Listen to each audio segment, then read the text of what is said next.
Écoutez, je vais faire ce petit Dvar Torah là.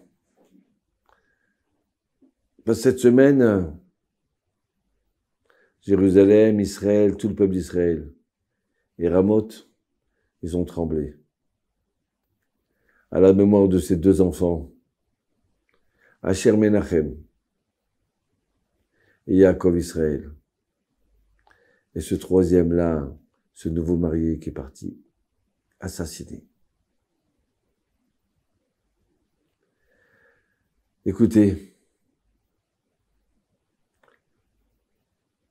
cette histoire.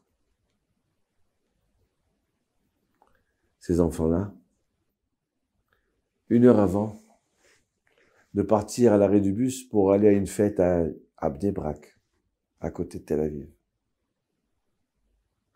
Ils ont tapé aux portes de leur immeuble à Ramoth, des voisins à nous, dans le même quartier. Ils tapaient à la porte pour demander la tzedaka pour un pauvre, pour une famille pauvre.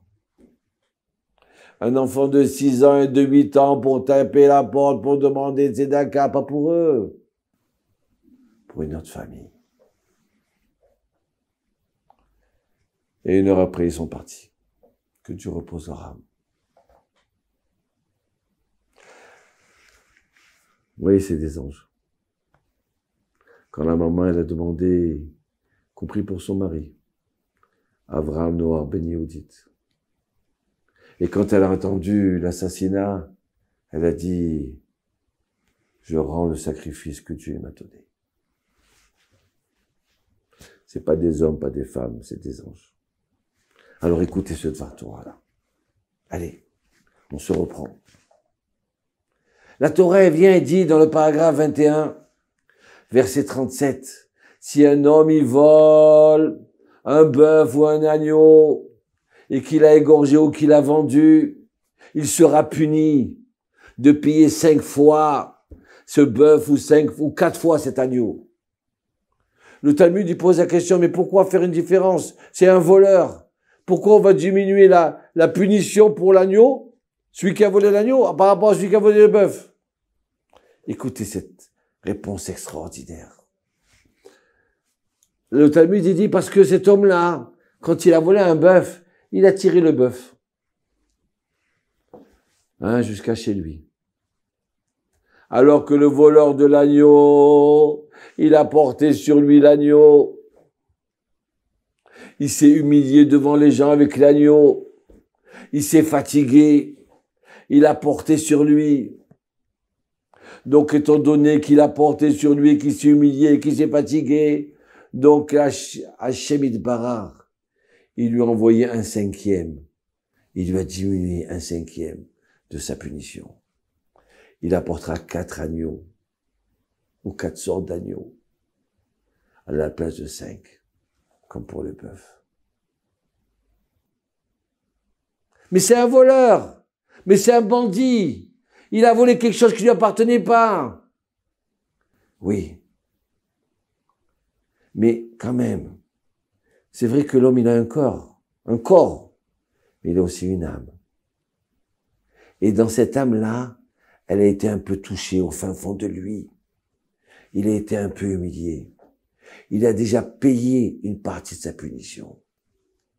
Regardez jusqu'où Dieu y va, jusqu'où la Torah elle va chercher dans les détails de l'être humain. C'est grandiose. Alors le Rav Lupian, il vient et dit, si déjà la Torah, elle prend en considération l'état d'âme de cette personne-là,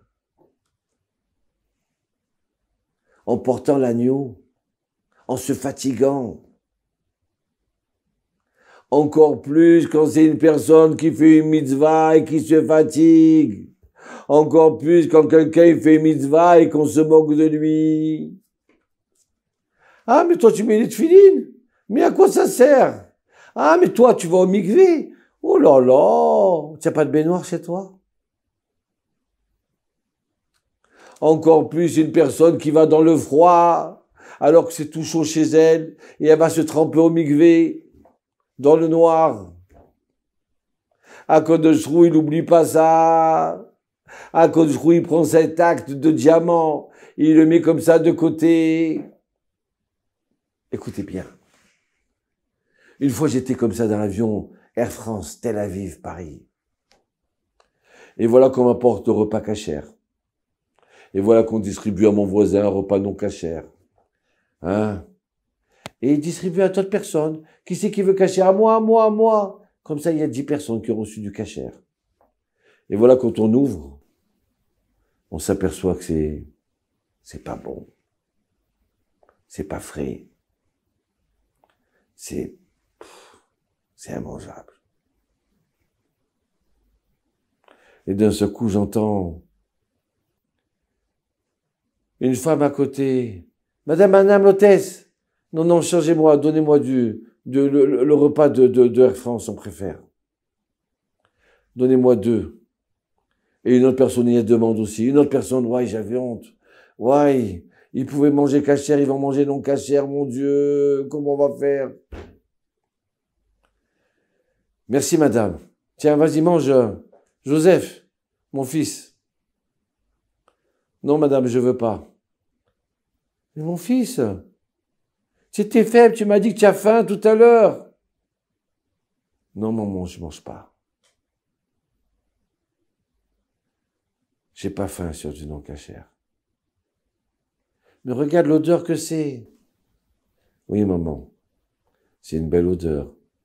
Et je te dirai la vérité, j'ai faim. Mais je veux pas manger. C'est pas cachère. Et là, la maman, elle était là, avec son super sandwich, avec du jambon à l'intérieur, juste au moment de croquer. Quand elle entend ça, elle a posé le sandwich. Vous croyez que c'est pas des diamants, ça? Cet acte héroïque de cette femme, de cet enfant-là? Oui, Dieu, il fait attention à chaque chose. Il garde ses diamants, il les met de côté dans un trésor spécial dans le ciel. Et tôt ou tard, ils vont être sortis. Shabbat Shalom.